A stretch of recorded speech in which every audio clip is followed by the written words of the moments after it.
Hello, my name is Ken Nair, and I'm with Christ Quest Ministries, where we disciple men to become the kind of spiritual leaders who are living examples of the Christ.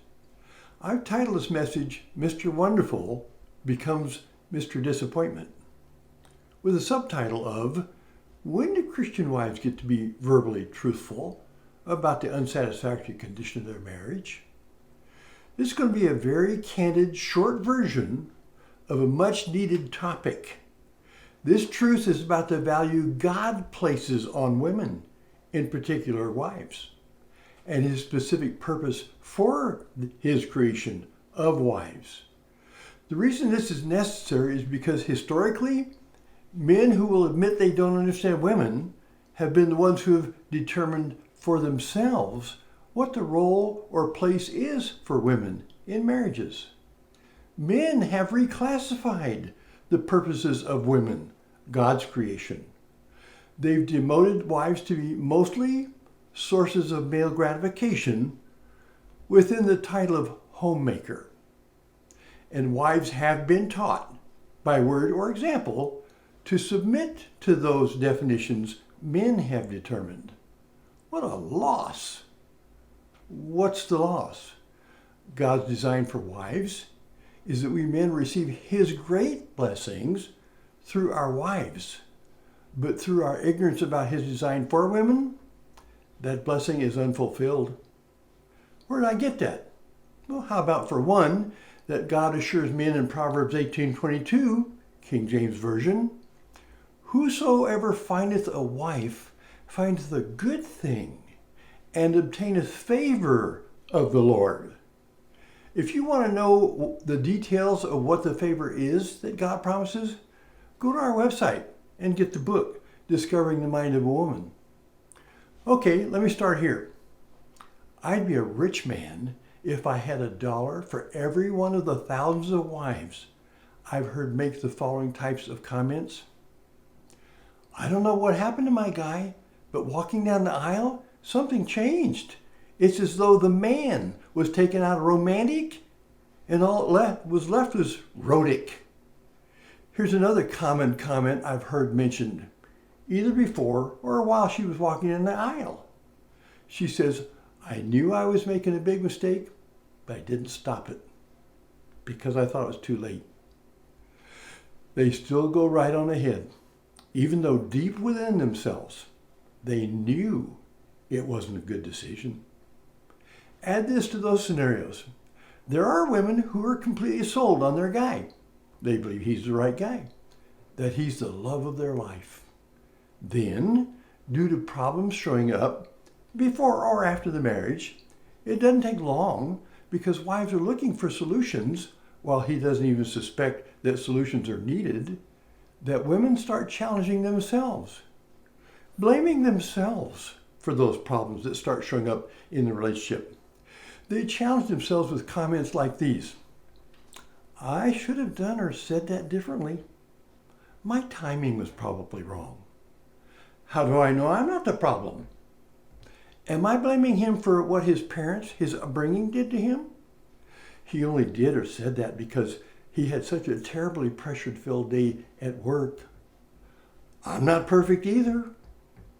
Wives provide all kinds of excuses, since women always seem to challenge themselves first. But also because no one's teaching Christians, men or women, that it's God who requires husbands to be walking, talking, moment by moment, day by day, literal illustrations of the Christ to their wives.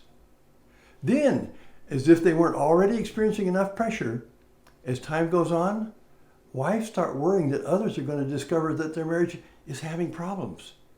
And since she and her husband are blaming her for the negative condition of the relationship to hide her failures, she outwardly acts though everything's okay, while inwardly she's emotionally struggling with instability and wrongful conviction. And all that acting adds to her agony. Additionally, as a Christian wife, of course she's expected to remain silent about their problems, since she's been led to believe that talking about their unsolved marriage problems might be interpreted as complaining that her husband's inadequate as a spiritual leader, which he is. All of a wife's efforts to build a marriage she's dreamed of since she was a little girl, where she and her husband would experience a mutually loving relationship, has been an exercise in futility. The dream she's been and still working on is that they have a devoted, committed to one another relationship that exhibited a mutual dedication to the marriage, that inspires her to daily deepen her obligation to a wholesome family and future together. Sure, they'll have problems, as any relationship would. But as they occurred, her husband, having a deep commitment of being a living illustration of the Christ to her, as God commands him to be, which includes developing his capacity to emotionally identify with her spiritually. And of course, that attitude will bring spiritual solutions along with spiritual restoration and health to their relationship, spiritually and physically. But here's the problem. When they met each other and during their dating, he was Mr. Wonderful. And that's because he instinctively, autonomically switched into marketing mode. Marketing mode is not a devised plan that a man employs. It really is instinctive and autonomic, primitive and involuntary. If you think it's planned by men, you give us too much credit for being relationally skilled. If you don't believe that, ask him, did he switch into marketing mode when he met you? And he won't even know what you're talking about. Anyway, once he believes he's made the sale, that is, he believes he's caught you and that you're his, he will also instinctively, autonomically, and involuntarily switch out of marketing mode. That's when the real him shows up. At that point, the confusion over him slowly becoming Mr. Disappointment is introduced. But here's what complicates the launching of the relationship. Something also happens within women when they start seeking male relationships. Here's how I describe it. She switches into ecstasy mode. The dictionary's definition of ecstasy is a trance-like condition marked by a loss of orientation towards rationality, a state of being beyond reason and self-control. The ecstasy mode is activated in conjunction with her biological vigor, attracting her to a guy for a life partner. Women have been known to visualize their thinking. An example might be, wouldn't it be great to be married for the rest of my life to this wonderful guy? We'll be in love forever. Our marriage will be the greatest on earth and we'll have the most wonderful life and family. However, dating to a guy means something completely different. It's more than dating to him. Besides marketing mode, he's also challenged. He's motivated by the drive to conquer things. And in this instance, that thing is you. Yeah, he does enjoy you. And when he says, I love you, he truly believes he does. But remember, without him knowing it, he's putting on a show, causing you to believe he is indeed Mr. Wonderful. Here's a fact, though. Shouldn't even be necessary to say it. The person who says, I love you, is not the one who gets to qualify whether or not they're being loving. Surprise, surprise. The one who is supposed to be experiencing love is the one who gets to qualify whether or not they feel loved. If a person doesn't feel loved, they don't feel loved. Still, being in ecstasy mode, though, you start believing he's a charming and sensitive man. But remember, he's trying to win you over, make you his. And in too many cases, you're a person until you get married. And then you become a possession. You're his wife. Since there's no need for him to continue selling himself as Mr. Wonderful, his focus changes to the challenge of providing for the family. Providing for his family means a roof over your head, clothing on your back, and food in your stomach. That being accomplished, he feels he has successfully provided for you. If he's caught up in working hours, long hours, to provide, you eventually will feel neglected, especially if his long hours cause him to come home late, exhausted, too tired to meet your needs, while you're required to meet his needs. It doesn't take long for you to sense that something's missing. You may not even know specifically what it is, but you do sense that your relationship is not complete. Something very deep within you, and that would be your human spirit, is not being ministered to, cared for. And typically, not being known to Christians, men or women, your spirit is suffering because it longs to be satisfied, cherished, and understood and taken care of as the Christ would. And God requires that of your husband. All that's true. Whether or not you know specifically what's happening, you still have a sense of emptiness from the absence of care for your human spirit. But here's what's really grievous.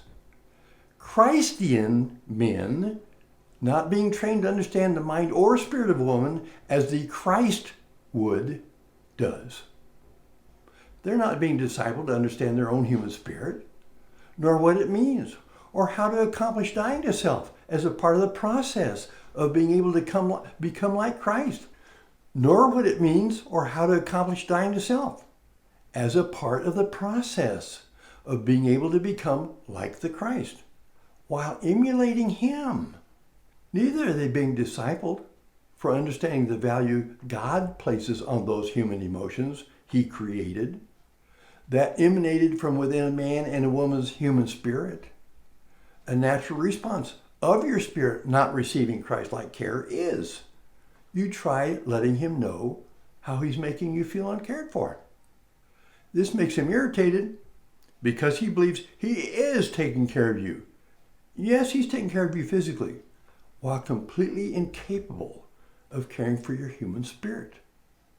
Your spirit is not only being neglected, but due to his ignorance of his and your spirit, both of your human spirits are being completely unattended to. Even if you don't recognize it, you're talking about the neglect your spirit is experiencing as you try to explain your heart, your spirit, to him. The expressions of your heart, your spirit, turn into arguments and fights. He becomes a completely different man, furthering the emotional distance between you and him. The stress and alienation builds and magnifies with seemingly no solutions. If you will, please keep this in mind. The responsibility for problem solving is often placed on the wife because she's accused of having expectations that are too high. But it's God who expects a Christian husband to be like the Christ. Or at the least, the marriage is a 50-50 proposition she hears. So she needs to correct herself first instead of trying to correct him. Never mind that she's been looking for years to find answers to their problems by reading books about marriage, attending women's Bible studies, seeking the typical Christian counseling that teaches her how to cope with her problems by tolerating him and her emotional pain. But notice, tolerating him means the problem still persists, along with her emotional pain. Neither would be the case if Jesus the Christ were her husband. And it's not a man's wife who's commanding Christian husbands to emulate his son Jesus to her. It's God. Incredibly, though, in all of that chaos, she's forbidden to talk about her husband in a negative way. No matter how bad it is, it's considered disloyal. She may even be accused of being self-righteous or holier than thou, or just a complainer. Anyway, it seems as though nobody has answers that solves the alienation between them. So where does she turn? First of all, if your husband calls himself a Christian and your marriage is in trouble, since he is supposed to be an example of the Christ who has answers for all of life's needs, the wife is not the problem. My comparison is simple. Since the husband is supposed to portray the Christ to his wife, being like the Christ, what relationship problems could he, being like the Christ, not solve and bring wholesomeness to his marriage? But where are the Christian leaders who understand the mind and spirit of a woman, as the Christ does? Where are the Christian leaders who are living illustrations of the Christ in their marriages, who understand that Christian husbands are to be living illustrations of the Christ in their marriages and can disciple other men towards that goal? Where are the Christian leaders whose wives can go to them because those husbands definitely do understand their wife's emotional needs and the concerns that they have about their marriage? Where are the Christian leaders who are holding Christian husbands accountable for unchristlike behavior in their marriage? And where can Christian husbands receive the kind of discipleship that teaches them how to become living illustrations of Jesus, the Christ, to their wives and to the world? Maybe 70% of the divorces instigated by women would be reduced if those goals were achieved. Remember, I said this is going to be a very candid, short version of a much needed topic. The solution that brings marital success is found literally in husbands portraying the Christ. The reward is relationships that are richer than any of us could ever have even imagined. You'll be mastering life. Oh yeah, to get the specific instructions from the manufacturer's manual, that would be God in the Bible, have I mentioned reading the Bible from cover to cover. Thank you for joining me. If you feel this message has been a blessing to you, please subscribe. Share it with others. Like it and comment on it. Then too, maybe the Lord might be prompting you to consider blessing Christ Quest Ministries with a contribution. Till next time, this is Ken Nair, signing off.